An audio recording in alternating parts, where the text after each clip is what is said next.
Let's be honest, the Frontier is usually being the second and sometimes even the last option for some, often being overshadowed by the Toyota Tacoma.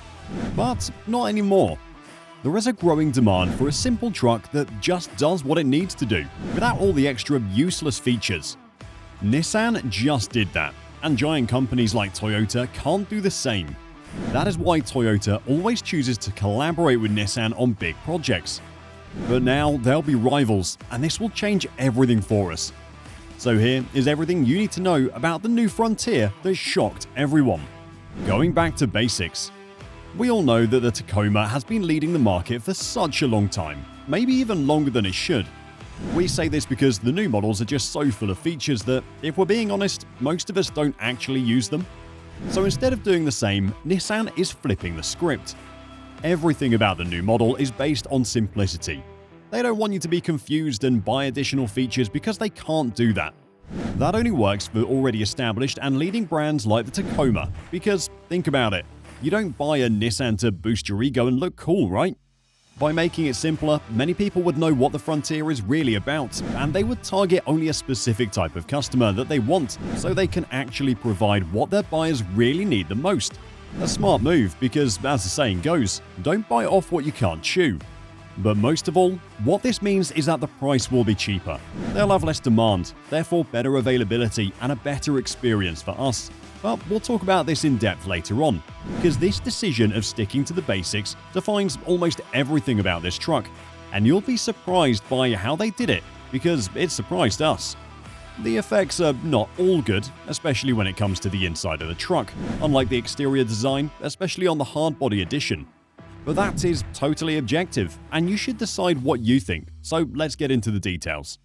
Revival of the Hardbody edition. Nissan wasn't always put to the side in the old days. In fact, back in the 80s, the Hardbody truck was so popular that it still has dedicated fans to this day, and now it's coming back. It was reliable and fuel efficient, but it wasn't the fastest, and it didn't have that many advanced features because it didn't need to. It was simple at its core, and it did the job you needed it to do. But you know, this doesn't mean everything will be great.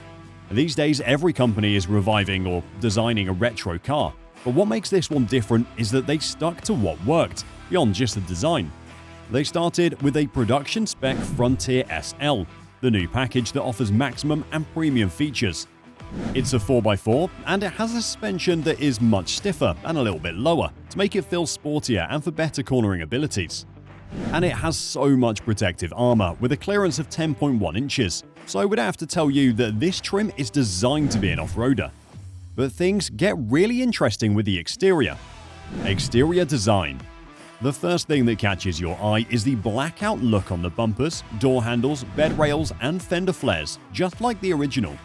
This has been popular in recent years and it is a trend, but in our opinion, it looks good, especially on this Hardbody edition. But the wheels actually take center stage. They just look futuristic and retro at the same time. It has a 17-inch rim with all-terrain tires. It is an homage to the original truck, and they did a great job in our opinion. But there is one thing truck buyers can't compromise on, and that's bed size. The base model is available in both a king cab with a 6'1" bed and a crew cab configuration with a 5' bed. But the Hardbody edition is only available with the crew cab layout. This may be disappointing to some, but this is not the only option and configuration that make the new Frontier both a hit and a miss.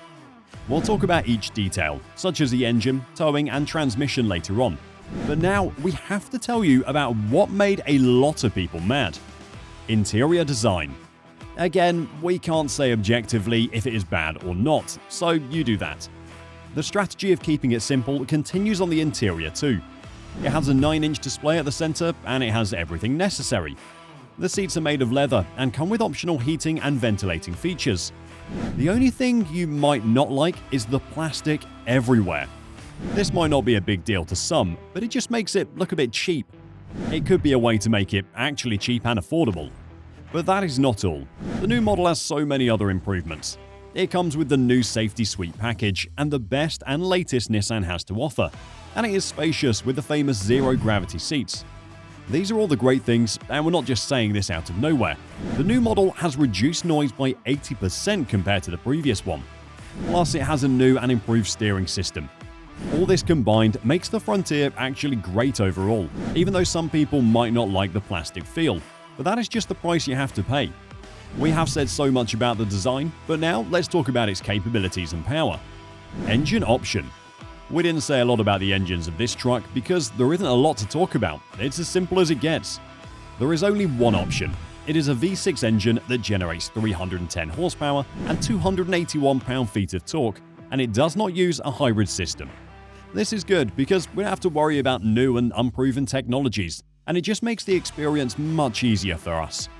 You'll not be confused and waste time thinking about each and every specific option when you only need one capable engine. One of the other major benefits of using such a simple engine is that it is often more reliable and durable than most complex ones, and you can actually fix any type of problem yourself. And although it doesn't have a hybrid option, it's still very fuel efficient, and this truck is equipped with advanced technologies that further improve its efficiency. It has been tested and refined for a long time, and this engine is actually really capable and powerful. But before we get to the details like towing and payload, you have to know about one more thing. Transmission option. Just like the engine, there's only one option, and that is a 9-speed automatic. This is a bummer, at least in our opinion, and probably for many of you watching. But you have to understand that automatic transmissions are actually better for the environment and fuel economy. This is a good thing in the grand scheme of things, especially since there isn't a hybrid option. But what do you think? Does this make a difference for you? Towing and payload capacity.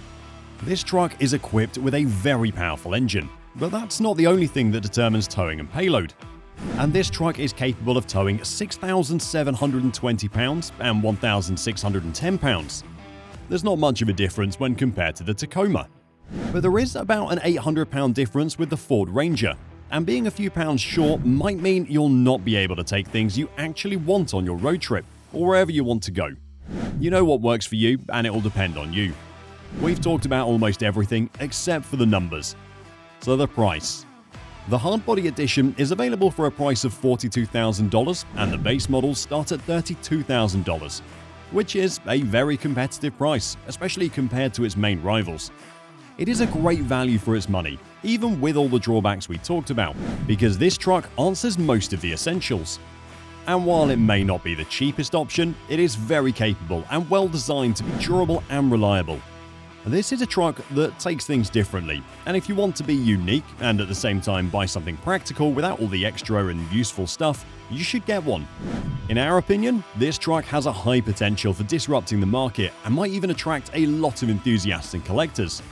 But what do you think? Is this worth it? This is all for now. See you on the next one.